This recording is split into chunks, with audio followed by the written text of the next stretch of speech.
Phase 2 is to build a robot that looks exactly like Peter, knock out the real Peter, and only say vile things to Lois. What it is, guys? It's your boy BlastphamousHD, and today we're here to check out a video called Time Stewie Griffin's Experiments Went Horribly Wrong.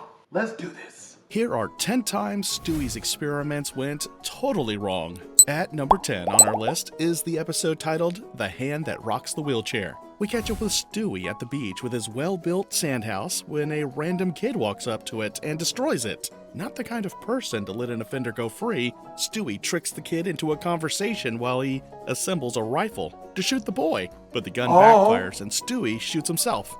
Well, in the first place, toddlers shouldn't be holding dangerous weapons. Brian, who witnesses the accident, tells Stewie that the error wasn't from the rifle. Instead, Stewie's accident occurred because he was becoming soft. When was the last time you tried to blow something up or take over the world or even use the phrase damn you? Stewie's response is way more silly than we could have imagined. Hey, I got a lot on my plate, man. I'm learning to use the toilet. I'm learning what shapes are. It's not hard to believe that for a kid like Stewie, who's always inventing crazy gadgets, learning to recognize shapes is some serious hard work. Brian, however, maintains his stance that Stewie has lost his edge. Having considered Brian's opinion, Stewie decides that Brian could actually be right, as he might have become soft, and to remedy the situation, he sets out to build one of his fancy machines. I have gone soft. I've lost my sadistic streak. So I've built a concentrated neural enhancement device designed to boost my evil side. I'll admit, that's quite a handful. Wonder how a kid still in diapers knows so much about science. Oh boy. With his machine ready for use, Stewie steps into it, hoping to come out feeling a lot more evil than he currently is. But when he steps out, he doesn't feel any different. He is still unable to come up with or execute any evil ideas. Well, why don't you try insulting me? Yeah, okay, sometimes you chase helicopters. That's kind of lame. Comments Stewie. Is that the best you could come up with? Thinking that the machine failed to work, they both head to the garage in search of more tools when an evil clone of Stewie materializes and walks out of the machine. So, Brian is seated alone in the living room watching TV when evil Stewie walks straight to him and, without saying a word, puts the batteries to the remote control in his mouth and chokes him. To be fair to Brian, evil Stewie looks exactly like the real person, except for a slight change in his clothes. With Brian almost choking to death, the real Stewie walks in, but Brian is too scared to take chances. He tries to keep as much distance as he can from Stewie. You just stay away from me, you psychopath! Hey, ow! As both of them try to figure out what's going on, evil Stewie walks in. Oh my god. Good lord! Stewie tries to be friends with evil Stewie, but the clone is having none of it, as he quickly turns the living room into a gory scene. He assaults Stewie, cuts off Brian's tongue, and then disgustingly feeds it to Stewie. That's not all. The bloodbath continues as evil Stewie goes into the middle of the road and kills a random woman who mistakes him for a baby before stealing her car. Now, with a common enemy, Brian and Stewie set out to find and stop evil Stewie, who was on a rampage. Not the type to take responsibility for his wrongdoing, Stewie blames Brian for the existence of his evil clone. You know, this really is all your fault. If you hadn't told me I was going soft, I wouldn't have created evil Stewie, he wouldn't have escaped, and we wouldn't be trying to track down a murderer. Well, I was expecting a kid to take responsibility. They eventually come up with a plan to lure evil Stewie out. The plan? To tie Brian to a pole in the middle of the park and have him call out to the evil clone, and when the clone falls for the deception, Stewie jumps in from behind to destroy him. Evil Stewie? Wherever you are, if you can hear me, I'm completely defenseless right now. The first phase of the plan works, but both Stewies are evenly matched, so things don't go as smoothly as they expected. Their scrappy toddler battle ends up with both of them in their diapers. Brian gets hold of the gun that falls off evil Stewie's hands, but he is unable to tell who is who. He, however, plays smart, using a riddle only good Stewie would know the answer to. All right, there's only one way to settle this. Look at your feet. Why? They're just feet. What are they doing down there? They're like leg hands. Smart move, Brian. At number 9 is episode Back to the Pilot, which takes us back to the very first Family Guy episode. So, Stewie is watching TV when Brian walks in to show him a tennis ball he found in the yard. Well, to you it might just be a tennis ball, but to a dog, that's a big deal. Don't tell the other dogs in the neighborhood. They'll be jealous. You son of a bitch. Brian tells Stewie that this particular ball isn't all that special because there's another ball that he peed on before burying it in the yard years ago. But now he has forgotten the exact place he buried it. Stewie, who is willing to help Brian, asks the dog if he can recall the exact date where he buried the ball. I remember the exact day, January 31st, 1999. Didn't know dogs had such an impressive memory. Now aware of the date, Stewie decides that the best way to help Brian is for both of them to time travel back to the day Brian buried the ball. After a rather prolonged light flashing, they find themselves in the past. Excited to be back, Stewie and Brian take out time to spy at the younger versions of themselves through the window. Brian then rushes over to the spot where he buried the ball, but Stewie stops him from picking it up. Brian, there's one rule of time travel, and that is, do not alter the past in any way, or the consequences could be dire. Can't believe I'm taking notes from a toddler in diapers. According to Stewie, the plan is to mark the exact spot where he buried the ball, so that when they get back to the future, they can go dig up the ball. So it's time to travel back to the future, and Brian suddenly needs to use the toilet. That's a bit suspicious, but let's move on. While waiting in his room for Brian to ease himself, alternate Stewie walks into the room, and Stewie quickly hides under the bed, while Brian finds himself hanging on the window. Unable to maintain quiet, Stewie sneezes and his younger self finds him under the bed. Who the deuce are you? I'm Oh. you. You look like me, but that's utterly impossible. Guess young Stewie was yet to start messing with time travel. To prove that he is indeed from the future, Stewie shares some secrets with young Stewie only he should know about. Meanwhile, Brian, who is struggling to hold on to the window, falls down and lands on top of Peter's car, which was reversing from the garage. Stewie tracks Brian down, and they attempt to travel back to the future. But the machine malfunctions. For some reason, the time machine didn't take us back to the present. We're still in 1999. Trying to figure out what went wrong, Stewie discovers that the return pad was low on battery, and unfortunately for them, he didn't travel with any money. But cash would be the least of their worries, as the Peter from the past rains down cash from the sky. You have pockets? Are you putting that in pockets? That's so cute. Well, the fact that Brian is a speaking dog isn't the only strange thing about him. He keeps pulling up surprises. They quickly grab as much money as they can before hurriedly teleporting after being chased by Peter's blimp. Yet to fix their battery problems, they once again end up in an unplanned location. This time, the entire family is in court with Peter on trial for welfare fraud. They finally get their much-needed batteries and travel back to the present, where Lois informs them that Brian is about to be made a national hero with a statue to be unveiled in his honor. Stewie finds out that Brian told his younger self about 9/11, and the young dog prevented the attack. Brian, you shouldn't have done that. Who knows what unforeseen consequences are awaiting us? Saddam Hussein could be president. Mexico could be the world's dominant superpower. Cookie Monster could have invented Facebook. I don't think that Cookie Monster inventing Facebook is really such a bad thing. Plus, Brian could have thought preventing 9/11 was a great service to humanity, although part of the reason he did it was to be famous. Brian and Stewie make it to the living room just in time to witness the news of Brian's heroics being read. Stewie's still convinced that Brian's actions, which saved 3,000 lives, would have consequences.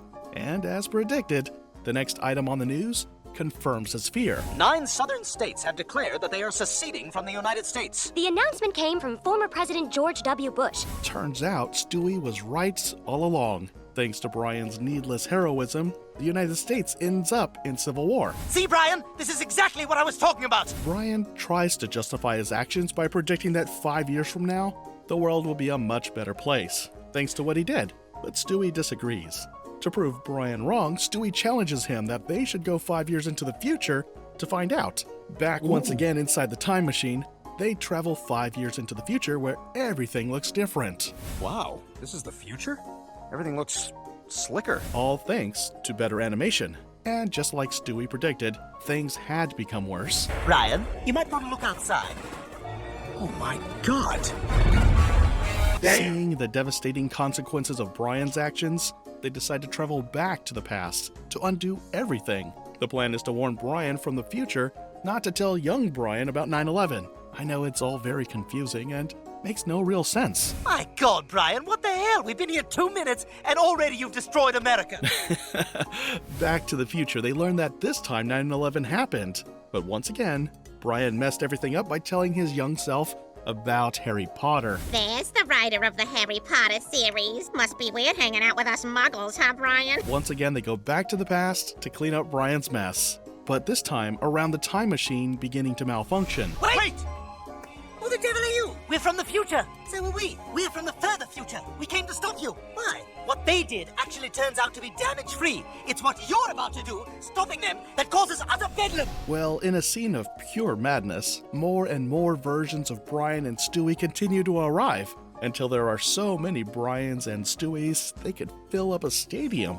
After a vote to decide if they should prevent 9/11 or not, which ends up in the majority voting in favor of letting 9/11 happen, the lead, Stewie, instructs them all to get into their individual time machines and head back to wherever they came from. Just go back to where you came from and stay there! Everything turns back to normalcy, only that Brian is left nursing a leg injury. Well, I think Brian deserves it. Number 8 on our list is the episode titled The Story on Page 1. The episode begins with the Griffins at Brown University, where Meg is seeking admission. Well, while the grown folks, that is Peter, Lois, and Meg, are going through the whole official bureaucracy, Chris, Stewie, and Brian take a walk around the school premises.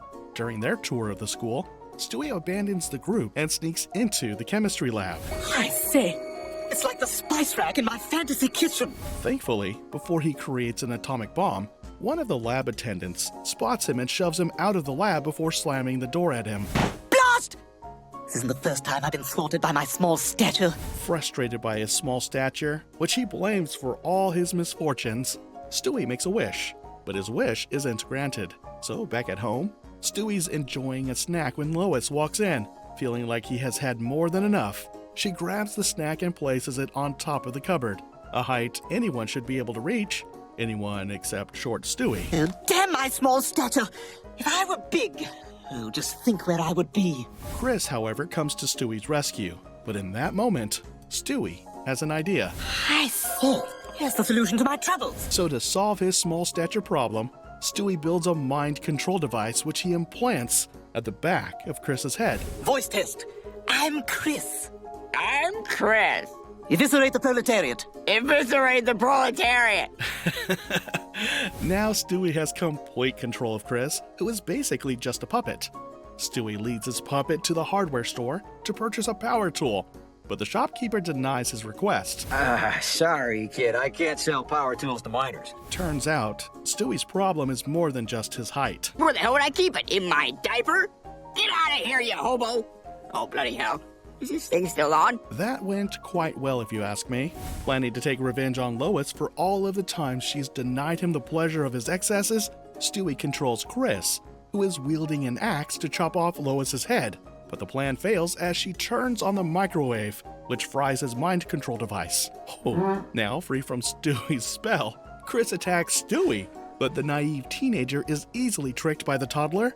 If anyone on this show is smart, it's definitely not Chris. We move to number 7, another episode where Stewie's height is mocked. This episode, titled Big Trouble in Little Quahog, begins with Lois and Stewie returning from a birthday party, with Stewie's face painted to look like a cat.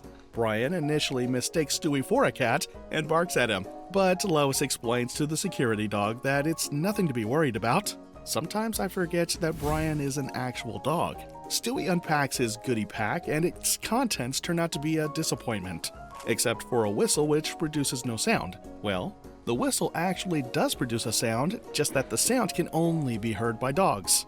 Now, with something to get on Brian's nerves, Stewie begins to blow the whistle unnecessarily. Oh, it's a dog whistle. Ah! I've always wondered what that sounds like to you. Irritated by the noise, Brian snatches the whistle and places it on top of a stool, too high for Stewie's hands. Pissed at Brian for making fun of his height, Stewie decides to build a machine to shrink the dog. He then tricks Brian into falling into his trap, although Brian falls into the trap quite easily.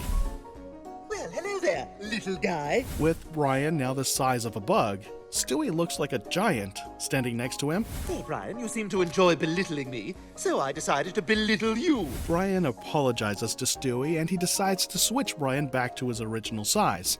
But while Stewie is busy setting up his machine, a rat crawls into the room, grabs Brian, and runs straight into its hole. To save Brian, Stewie shrinks himself and rushes into the hole before stabbing the rat with a pencil. I'll have what she's having. Stewie is one scary villain when he chooses to. Unfortunately for them, Lois, who is unaware that Brian and Stewie are now extremely tiny, comes in to vacuum clean the room. And when they return, the machine sucks both of them like dirt.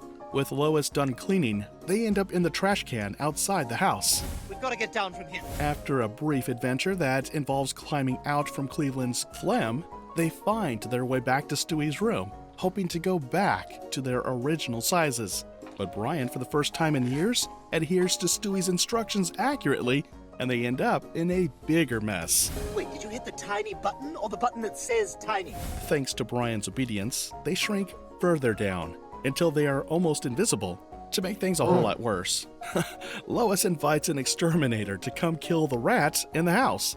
She's unaware that Stewie and Brian are now the size of a bug and could even get killed in